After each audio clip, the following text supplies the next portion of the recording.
Hello there, and thank you for staying tuned to LTN. You're just in time to catch your favorite business segment program, Business Tuesday. You know, this is a program where I strive to bring you the latest business news, both locally and also internationally. Welcome to the program. My name is Eddy Nyadwa.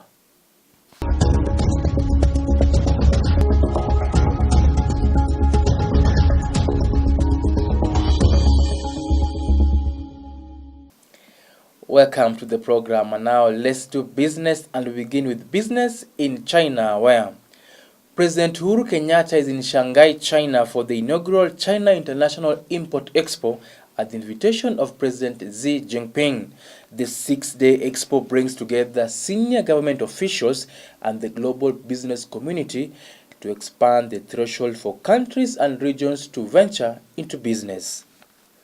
More than 3,000 exhibitors from more than 170 countries and regions are participating, and hundreds of thousands of buyers are also expected. Kenyan delegation also includes the permanent secretary in the Ministry of Trade.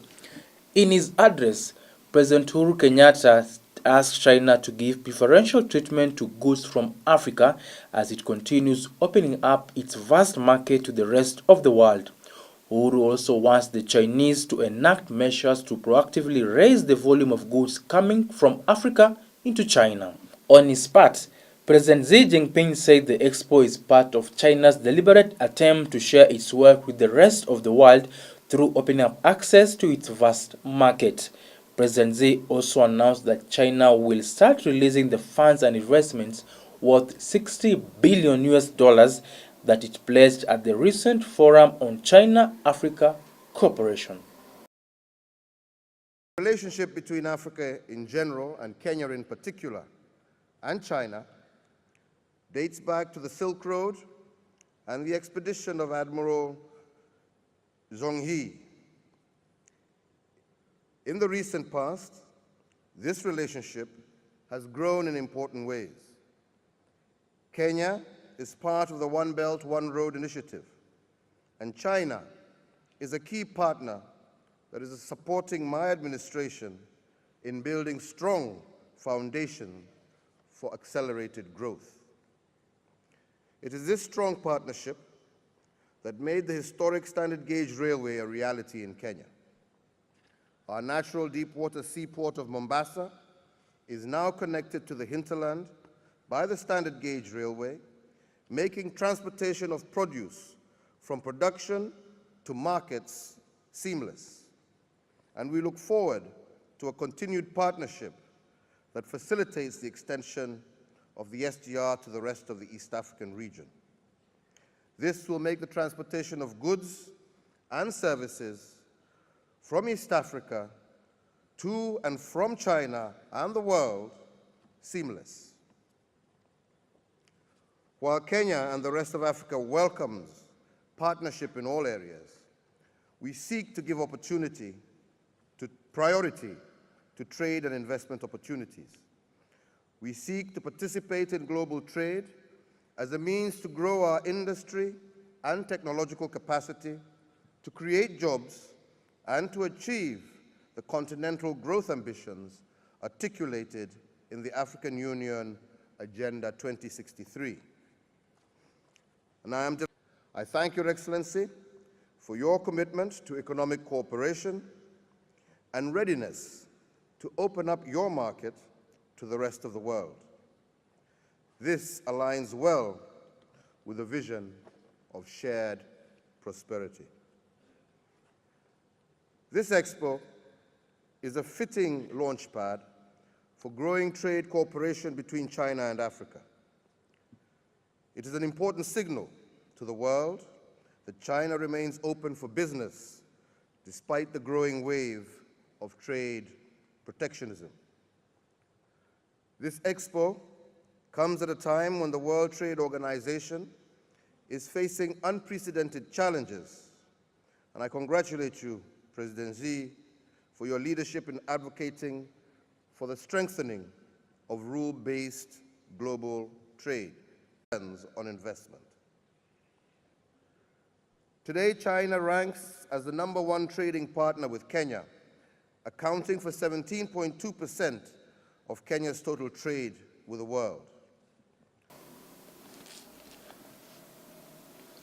And also during the expo, President Uhuru Kenyatta took his time to take through the Chinese President Xi Jinping to the Kenyan stand just to showcase to him what are some of the Kenyan products that were at the expo.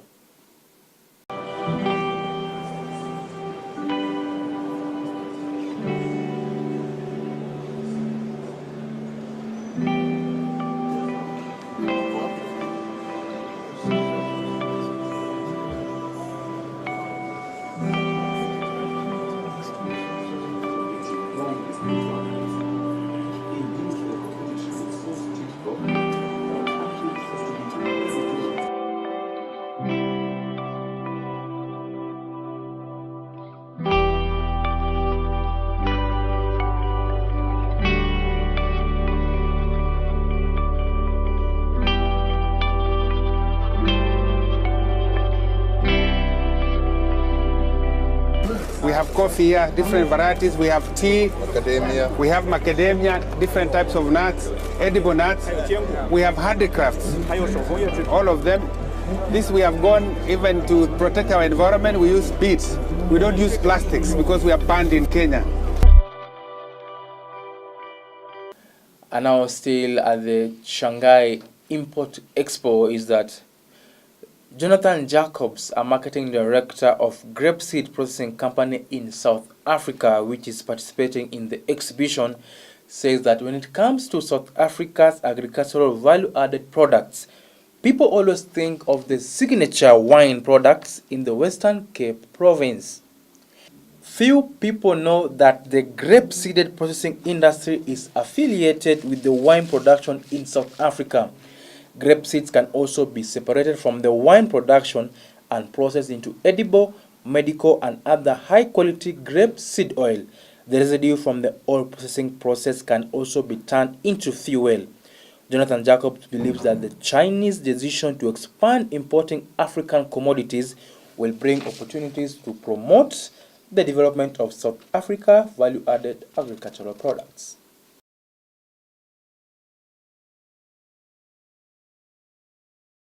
It's a great initiative to build this economic diplomacy between the two countries by the Chinese government, to open up its borders to companies like ours and to access that market.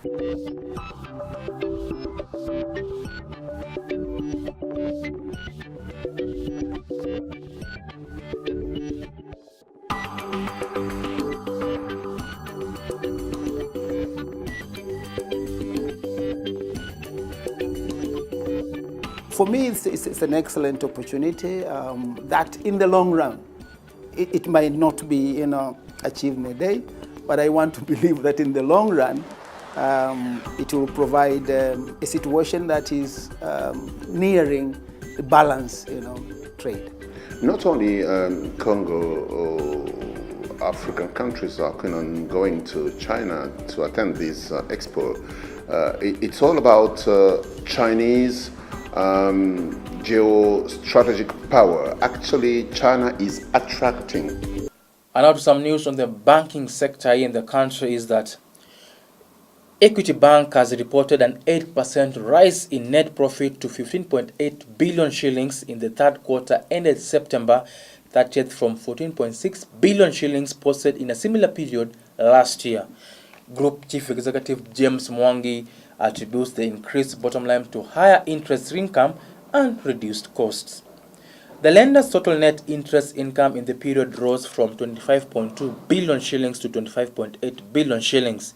The bank also increased investment in government securities to 158.3 billion shillings in the third quarter of 2018 compared to 127.7 billion shillings in a similar period last year.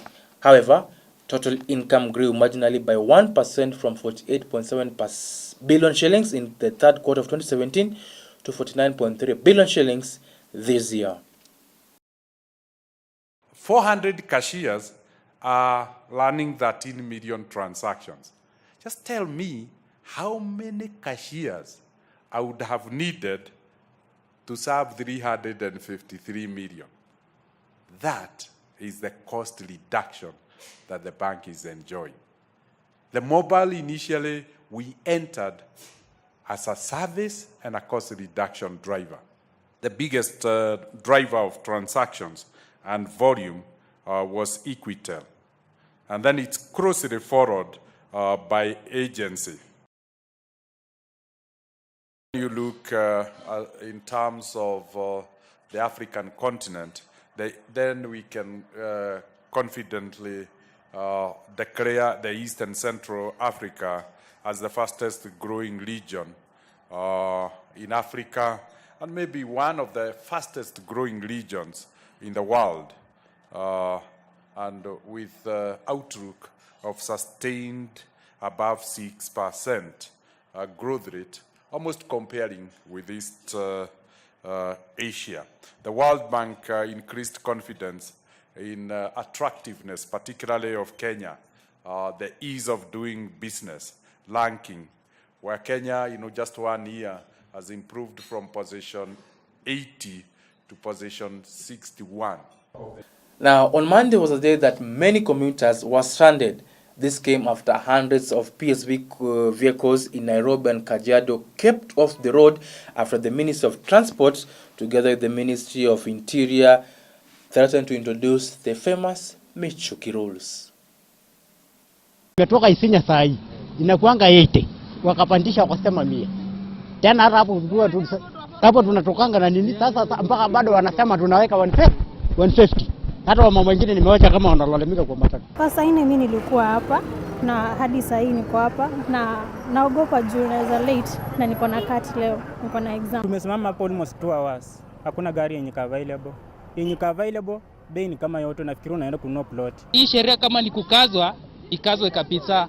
Si ati wanakaza leo, kesho wanaachilia. Tunasema ni asante kwa serikali venye inafanya juu sasa hii maneno italeta at least mambo za accident, at least tutakuwa sawa kiasi. Okay, from radio up to town, I paid only 100 shillings, of which I've had others say that they are paying 200, which is times 2 the issue amount they used to pay.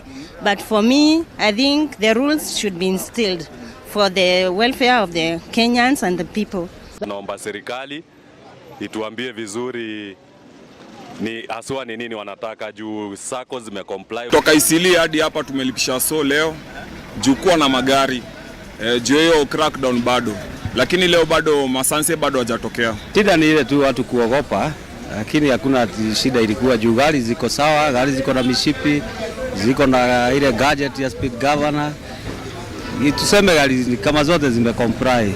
Uhuru Kenyatta utusaidie, uingie katikati ya hizi magari ili utusaidie sana. Saa hii tumeathirika sana, watu wanalia sana. Vea imekuwa juu sana. Now let's talk much as food, and the Strategic Food Reserve Trust Fund has announced that it targets to buy 2.5 million bags of maize at 2,300 Kenya shillings per 90 kilogram bag of maize. However, political leaders drawn from the North Rift region have now rejected the new maize price. Led by Uasin Gishu Governor Jackson Manago, the leaders say that the least price they expect the government to buy the harvest is a price of 2,500 shillings per 90 kilogram bag of maize. The Strategic Food Reserve Trust has received an approval from the Treasury to pay pending bills worth 2.1 billion shillings owed to maize farmers. The purchase price for the 2018-19 maize crop, that's the maize that is being harvested now, a purchase price of shillings 2,300 shillings per 90 kg bag. At the worst, if we are not buying maize from the current price, the price that had been set last year of 3,200, we say that the worst, the minimum we would expect them to buy the maize is 2,500 Kenya shillings. At this rate, we'll be making a very marginal profit, which in essence means that they may have no incentive to produce maize or food for this country. The national requirement for strategic food reserves is 4 million bags. Where do they want to get the 2 million bags that they don't want to buy from the farmers? The FR fund is currently holding an equivalent of 3,792,329 bags procured during the 2017-2018. Out of the 226 farmers that have not been fully paid, 62 have been found to have issues with the Ethics and Anti-Corruption Commission, ESCC, and that is ESCC, and required to be cleared. And now on that note, BizTue, the text a short break, will be right back.